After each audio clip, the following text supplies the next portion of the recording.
নমস্কার, আমি আশিস সেনগুপ্ত, রাজনৈতিক বিশ্লেষক।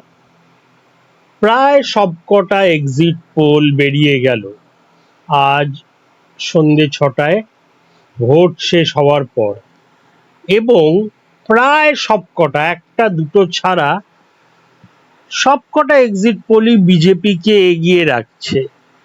তার মধ্যে কয়েকটা তুলে ধরছি আপনাদের কাছে। ম্যাট্রিজের এক্সিট পোল টিএমসি কে 125 থেকে 140 দিচ্ছে, বিজেপিকে 146 থেকে 161।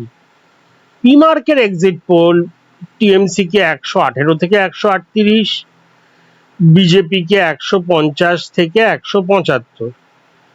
প্রজা পোল বিজেপিকে দিচ্ছে 208 খানা, টিএমসি কে সর্বোচ্চ 110 খানা।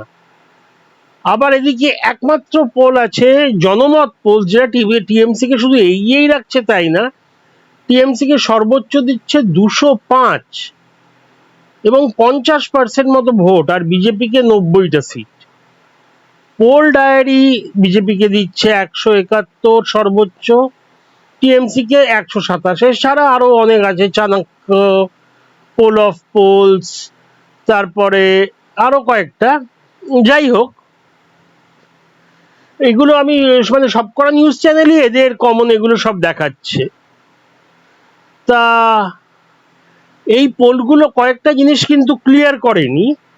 আগেকার পোলগুলো যেরকম করতো, এক্সিট পোলগুলো, যে কত লক্ষ মানুষকে জিজ্ঞেস করেছে, তারপরে আসন ভিত্তিক রেজাল্টও দেখাতো, কোন জেলায় কোন আসনে কে জিতছে, এগুলো কিন্তু দেখায়নি। যদিও 2 ঘন্টা ধরে আলোচনা হলো এক্সিট পোল নিয়ে, এইগুলো কিন্তু কেউ দেখালো না। একটাও এক্সিট পোল কোন কোন জেলায় কে জিতছে, কোন আসনে কে জিতছে, কে হারছে, এগুলো বলেনি। শুধু কোন পার্টি কতগুলো পাচ্ছে, কত পার্সেন্টেজ ভোট পাচ্ছে, এইসবই দেখাচ্ছে। তো একটু বদলে গেছে এক্সিট পোলের নেচার। এইবারে আসি কথায়, 2021-এ যেবারে টিএমসি পেয়েছিল 214টা আসন আর বিজেপি পেয়েছিল 77, সেই সময় এক্সিট পোল কিন্তু একেবারে মেলেনি। হ্যাঁ, বেশিরভাগগুলো দেখিয়েছিল টিএমসি জিতছে, কিন্তু টিএমসি কে অনেক কম আসন দিয়েছিল এবং বিজেপিকে অনেক আসন বেশি দিয়েছিল। বিজেপি তার ধারে কাছে পৌঁছাতে পারেনি। বিজেপিকে সবাই 110, 125, 135, দু একটা বিজেপিকে জিতিয়েও দিয়েছিল, কিন্তু বিজেপি থেমে গেছিল 77-এ। আর টিএমসি 214, সেটাও কেউ টিএমসি কে দেয়নি, সবাই টিএমসি কে মোটামুটি 150 থেকে 180 আসন দিয়েছিল। তারপরে আরো ভুল হয়েছিল এক্সিট পোল, সবচেয়ে বেশি যেটা পুরো ভারত বেসিসে 2024-এ বিজেপিকে অল ইন্ডিয়াতে দিয়েছিল 400-380 কাছাকাছি, যেখানে বিজেপি থেমে গেছিল 240-এ। আর পশ্চিমবাংলায় বিজেপিকে দিয়েছিল এনিওয়্যার বিটুইন 24-30, সেখানে বিজেপি থেমে গেছিল মাত্র 12টাতে।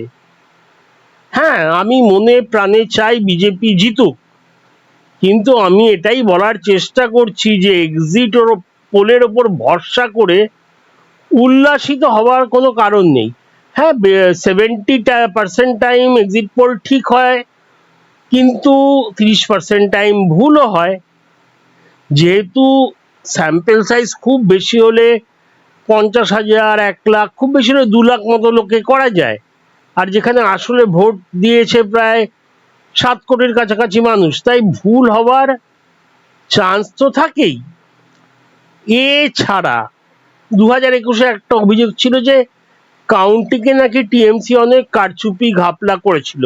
এটার সততা নিয়ে আমার কোনো আইডিয়া নেই, তবে অনেকেই বলে।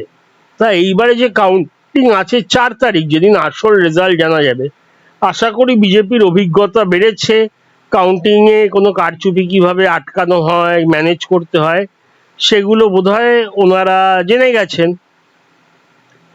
তো এছাড়া আমার কাছে যেটা সবচেয়ে বড় ফ্যাক্টর লাগছে বিজেপির এবারে জেতার জন্যে, সেটা হলো এবারের ম্যাসিভ ভোট যেটা হয়েছে, মানে 92% কাছাকাছি। শহরের দিকেও 90%, মানে কলকাতা শহরে, যেখানে কলকাতায় 70-72% বেশি ভোট কখনোই পড়ে না, এবারে 88, 89, 90 বা তার একটু বেশি ভোট পড়েছে খোদ কলকাতায়। তো এটা বোধহয় কিছুর একটা ইঙ্গিত যে মানুষ ঘর ছেড়ে বেরিয়ে এসে ভোটটা দিয়েছে। শহরের এডুকেটেড এলিট মানুষরাও তারা পরিবর্তন চাইছে বলে এটা প্রচুর মানুষের ধারণা। আবার কয়েকজন বিশেষত তৃণমূল এবং মমতা ব্যানার্জি বলছেন এটা সার প্রক্রিয়ার বিরুদ্ধে ভোট।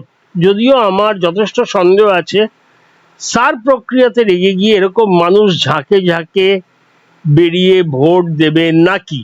যতদূর মনে হচ্ছে এটা পরিবর্তনের ভোট। এটা এক্সিট পোলের থেকে কম এই বিশাল সংখ্যক মানুষ ভোট দিয়েছে, সেই জন্যেই আমি বলছি। তো সব উত্তর আমরা পেয়ে যাব মে 4 তারিখে বেলা 12:30 থেকে 1টার মধ্যে। তো আপাতত এতটাই। জয় হিন্দ। ভালো লাগলে প্লিজ সাবস্ক্রাইব করবেন। Bye bye.